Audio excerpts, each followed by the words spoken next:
I mean, in my experience, just in 2 years in blockchain, is just how massively it changes constantly.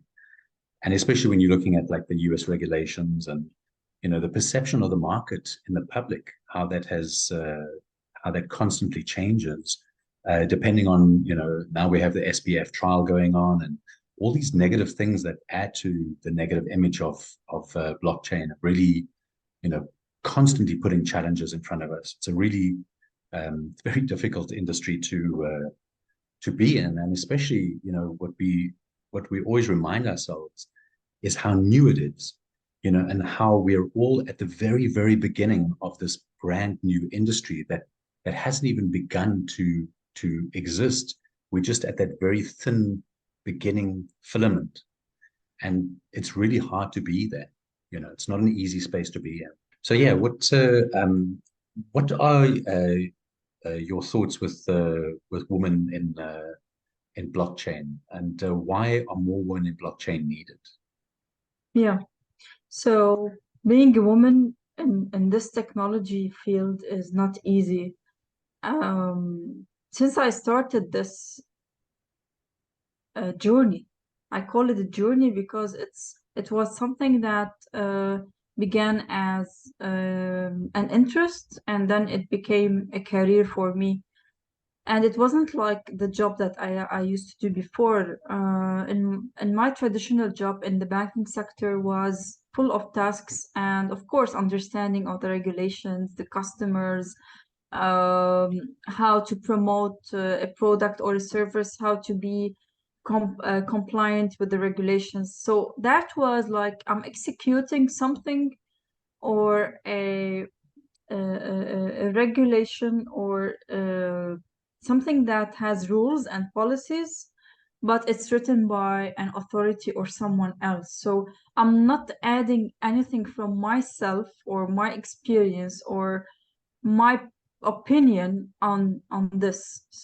But when I found out that in this technology or in this space, I can add something from out of the experience that I had, not only in finance and the journey of the customer and even the clients, even the payments for credit cards, etc. So the thing is, I had this sense of adding the passion, which actually took me far away from the beginning. I started somewhere and then I'm somewhere else. So this is why I encourage other women to just let yourself know about it. Let yourself learn about the technology, the use cases, and I believe that each one of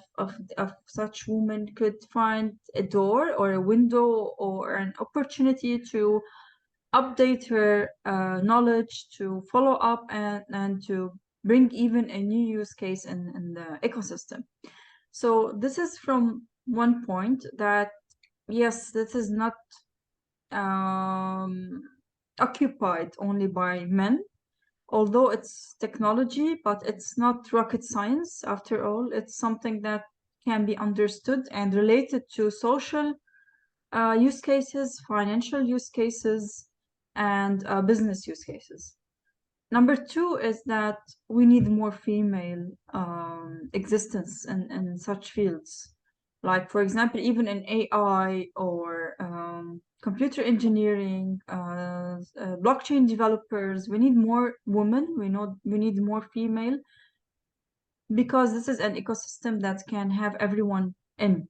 So to be a developer, you don't have to be a male. To be an IT, you don't like a professional in the IT field. You don't have to be only a man. So the concept of having females and women in the field of technology is becoming more uh, convenient or more reachable to various ecosystems, globally. I'm talking globally now. Now, in Lebanon or in the Middle East, of course, there's very, very few women or a little percentage of women actually involved in this field. And this is due to ignorance and the fear of actually jumping into such technologies.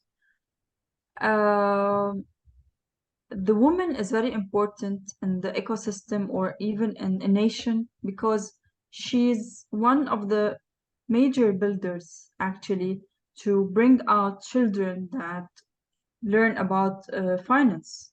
Because most of the children in schools, they don't teach them about financial literacy. They don't teach them how to earn money, how to become traders, you know.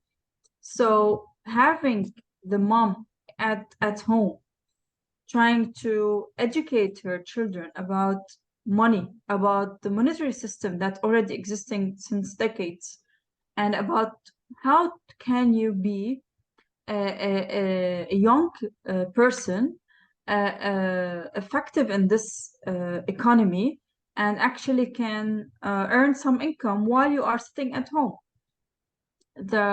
Even we don't have the mindset of investments, variety of investments. So most of the people here invest in most of the no, I can say most of the population would invest in real estate and in saving their money in the banks. Now, due to what happened in the banking crisis in Lebanon, the real estates went down, and even what happened in the banking system. Yeah. So that was a loss for people who didn't even explore what is cryptocurrency, what is blockchain, what cryptocurrency should I invest in, and what cryptocurrency I shouldn't put my money in. This is one. Second, for females, I've never met a female, like I cannot say I never met, but very, very, very, very few. Like I can count them on my one hand. Females or women who invested in anything that has to do with financial instruments, even in the stock market or bonds or even the gold, the commodities.